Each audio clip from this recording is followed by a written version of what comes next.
Hey everyone, welcome back to another UCLA Taekwondo video. I want to start off this video with a couple of updates.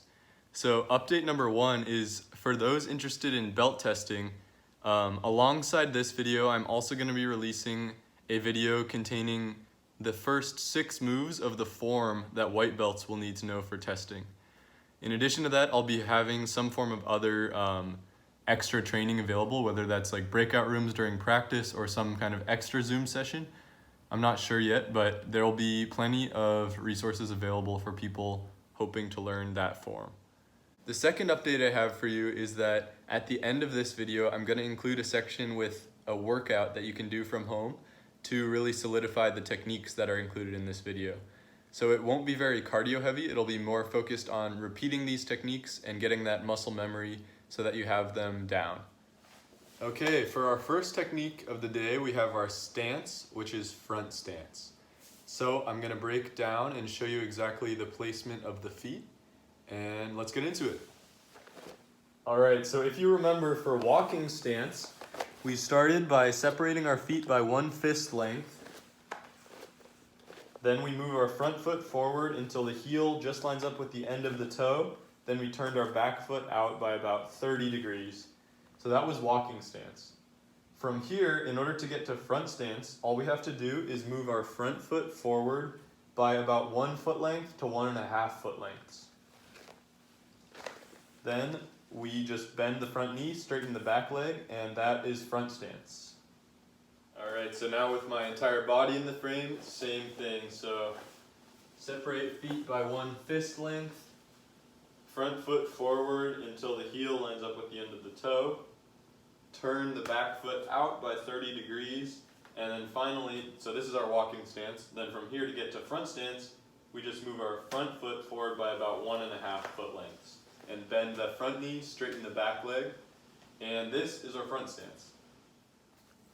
All right, now we're going to be doing 2 techniques that we've kind of been working with all along, but I just want to break it down so that the way that the technique works is really clear.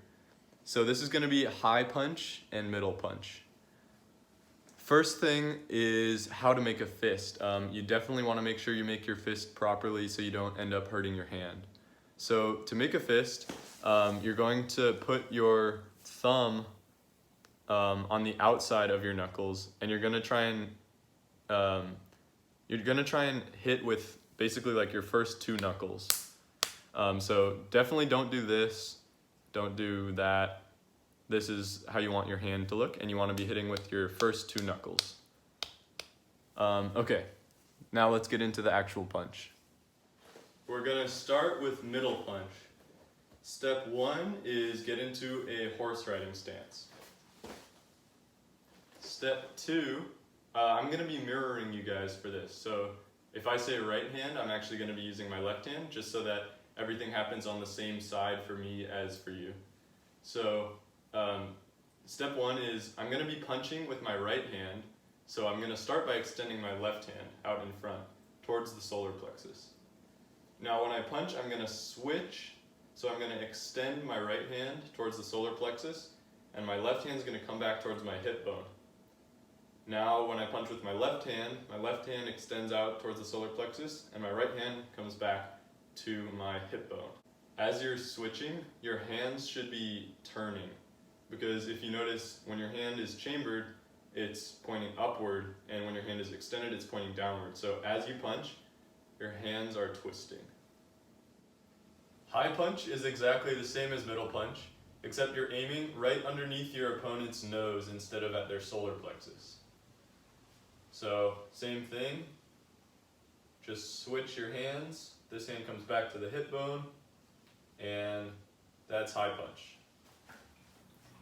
And once you're feeling good about your punch technique, you can start trying to make the punches a little bit faster and a little bit stronger. So with middle punch, and with high punch.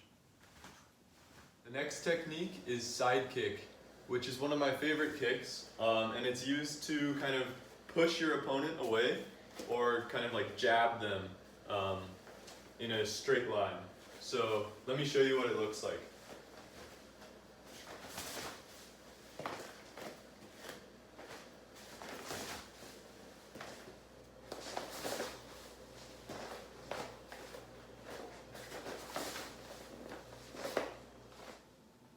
let's see what side kick looks like step by step.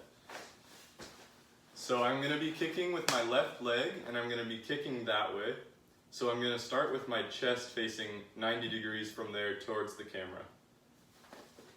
So first, grab onto something for support, and let's get started with the kick. So step number 1 is I'm going to bring my left leg up, and my toes are going to be pointing towards the camera, not down towards the ground, but up towards the camera.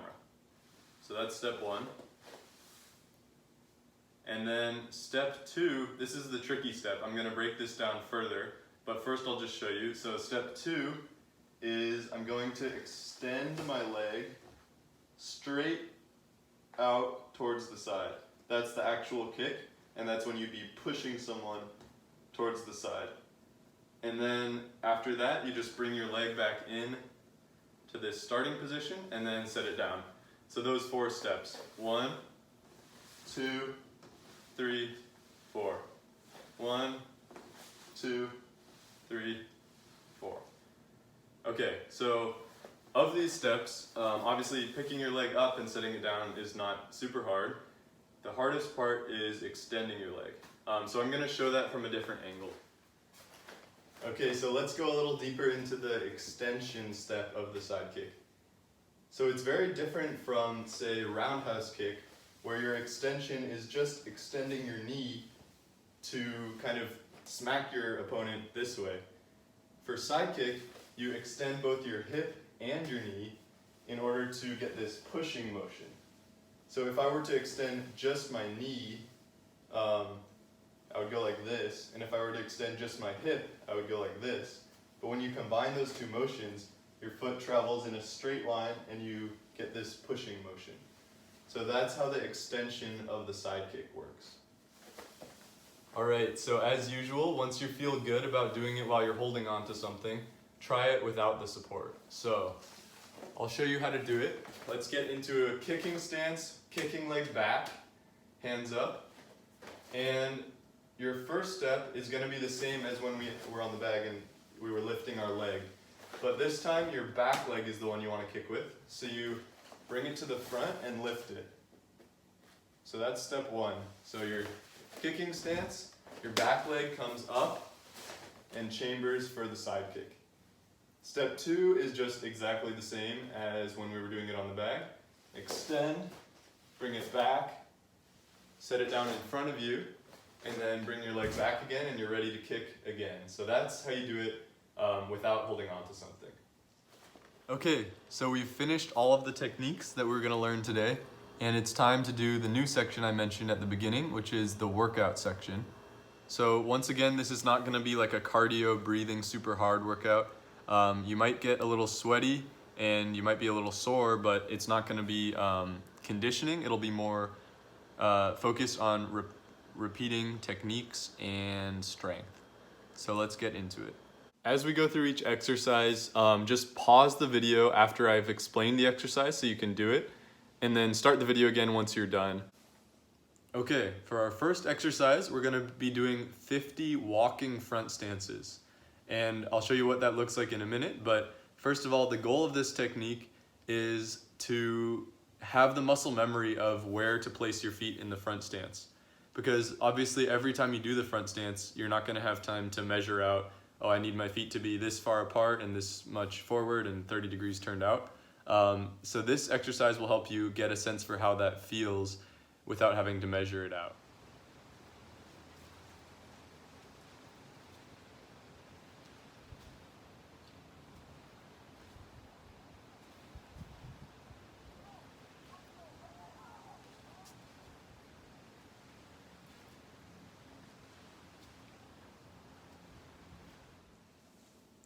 So you're going to do 50 front stances, just like I was just doing. Take your time with these and don't rush, and since the goal is technique, check back every so often, check your foot position and make sure it's the proper front stance. Okay, exercise number 2. This is the side kick exercise. This one, it has 2 goals. First of all, to help you practice that side kick technique, and secondly, to strengthen the muscles that you need to do the side kick well. You might definitely feel this in your leg and your butt muscle after doing this exercise. Let's get into it. So we're going to do basically the way that I taught the side kick, where you're holding on to something and you're lifting and then extending and then bringing it back. We're gonna do that, but we're just gonna repeat it over and over. And we're gonna do 25 on each side.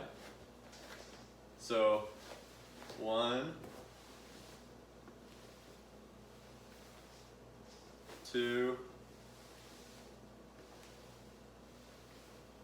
3, 4, and so on. And then switch to the other side. And remember, the goal here is technique most of all. So if you feel too tired and you feel like your form is breaking down, don't do so many. Just do, you can just do 10 if that's all that you're feeling up to. Just make sure that those 10 that you do, the technique is as good as you can make it. All right, once you finish doing them while holding on to something, we're gonna do 25 on each side while you're not holding on to anything. So get into your kicking stance, kicking leg back, and you're gonna do 25, again, paying close attention to your technique and taking it as slow as you need, but making sure that each kick is as good as you can make it. So, 1, 2, time for exercise number 3, the punching exercise. So we're gonna do middle punch and high punch. And we're gonna follow a pattern, and we're going to do 100 middle and 100 high punches. And the pattern we're gonna follow is like this. So start by doing punches one at a time. So 1, 2, 3, 4, 5, 6, 7, 8, 9, 10. So once you've done 10, you're gonna do 10 fast punches. So 1, 2, 3, 4, 5, 6, 7, 8, 9, 10. Then you're gonna go back to doing them one at a time. 3, 4, 5, etc. And you're gonna go all the way to 100 in middle punches, doing 10 slow, or one at a time, and then 10 fast. And then you're gonna do the same thing with high punches. So 1, 2, 3, 4, and then once you get to 10, 1, 2, 3, 4, all the way to 10, all the way out to 100. All right, so that's it for the exercises. Depending on how much time you have, you can cycle through those multiple times, or if you only have a little bit of time in the day, you can even just do it at random times throughout the day if you need like a break from studying or something. But please let me know if this was helpful. I'm doing this because I got some great feedback that this might be something that would be useful. So please let me know if it is or if it isn't, and I can definitely change it up and try and make it as useful as possible for you guys. And yeah, I think that's all for this video. Hopefully this is helpful. Once again, reach out if you want any help or if you have any feedback. And thank you guys. I'll see you next time.